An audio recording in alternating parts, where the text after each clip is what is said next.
માંજલપુર ગામમાં કોંગ્રેસની જનસભા ઉમેદવાર ભીખાભાઈ રબારીના સમર્થનમાં જિગ્નેશ મેવાણીનો પ્રચાર.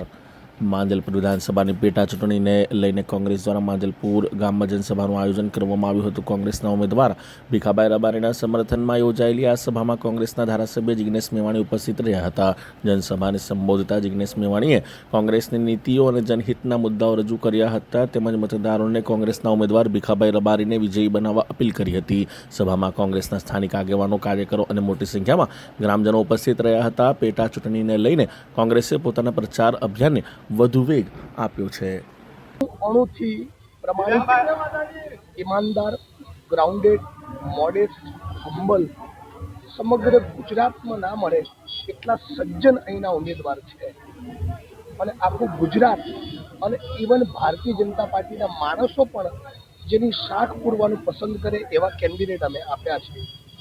માંજલપુરની જનતા એના મગજમાં નરેન્દ્ર મોદી, અમિત શાહ, RSSએ છેલ્લા કેટલાક વર્ષોથી જે કોમવાદનું તત્વ મૂક્યું છે તેનાથી એકવાર મુક્ત થઈ જાતિ ધર્મનું કુંડાળું તોડી જંતર મંતર પર સંઘર્ષ કરનારા ઝેન્ઝીની જેમ ખોલીને તાકાતથી બહાર આવે તો આનાથી અદ્ભુત કેન્ડિડેટ ગુજરાતની વિધાનસભામાં બીજો મળે જ નહીં.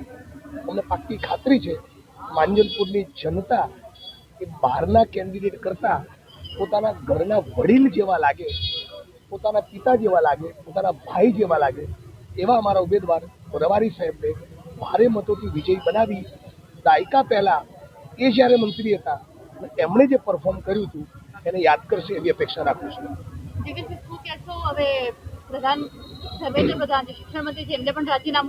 નરેન્દ્રભાઈનો વારો, અમિતભાઈનો વારો, એક ચોર ગયો બીજા બે ચોરોનો વારો. ધર્મેન્દ્ર પ્રધાન તો જાગી હે, મોદી અમિત શાહ બાકી હે. ગુજરાતમાં 34 પરીક્ષાના પેપર લીક થયા, એક પણ માણસ સાબરમતી સેન્ટ્રલ જેલની સલાખોની પાછળ નથી. એમાંના ઘણા બધા માણસોની તો ધરપકડ નથી થઈ, FIR પણ નથી થઈ.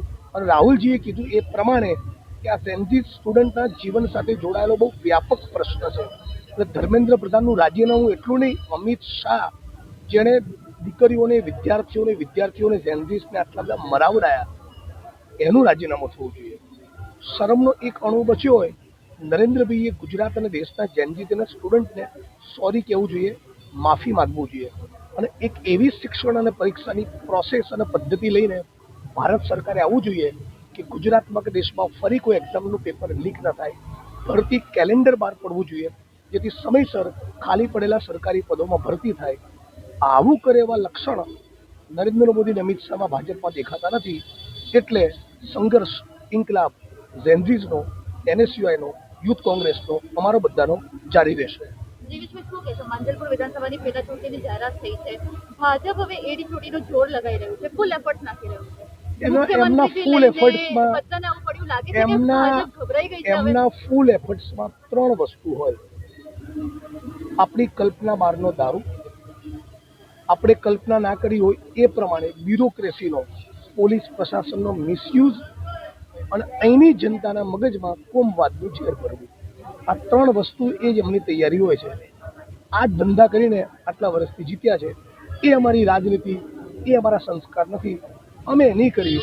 અમે એક અદ્ભુત સજ્જન ઉમેદવાર આપ્યા છે જેમણે મંત્રી તરીકે ખૂબ ડિલિવર અને પરફોર્મ કરેલું છે. અમે માંજલપુરની જનતા પર છોડીએ છીએ. અમને ભરોસો છે અમારું પરફોર્મન્સ ખૂબ સારું રહેશે. પણ આ વખતે ભાજપ ડરી ગઈ છે એવું લાગે છે. મુખ્યમંત્રીથી લઈને CR પાટીલને પણ આવું પડ્યું છે પ્રચાર કરવા. મોદી જ ફટ્ટું છે ને, એ જ ડરેલો માણસ છે ને. ચીન સામે એક લીટી ના બોલી શકે, પાકિસ્તાન સામે ના બોલી શકે, અમેરિકાની સામે ના બોલી શકે. દેશના લાખો જેનજી કહી રહ્યા છે નરેન્દ્ર મોદી કાયર છે, નરેન્દ્ર મોદી વીક है, तभी तो पेपर लीक है. હવે મોદી સાહેબના રિટાયરમેન્ટનો સમય આવી ગયો. હું ધારાસભ્ય થયો ત્યારે 2017ના ડિસેમ્બરમાં કીધું હતું કે સાહેબ હિમાલય જતા રહો. 10 વર્ષે ફરી કહું છું, શું લેવા લોહી પીવો છે, જાઓ કે બાપા અહીંથી.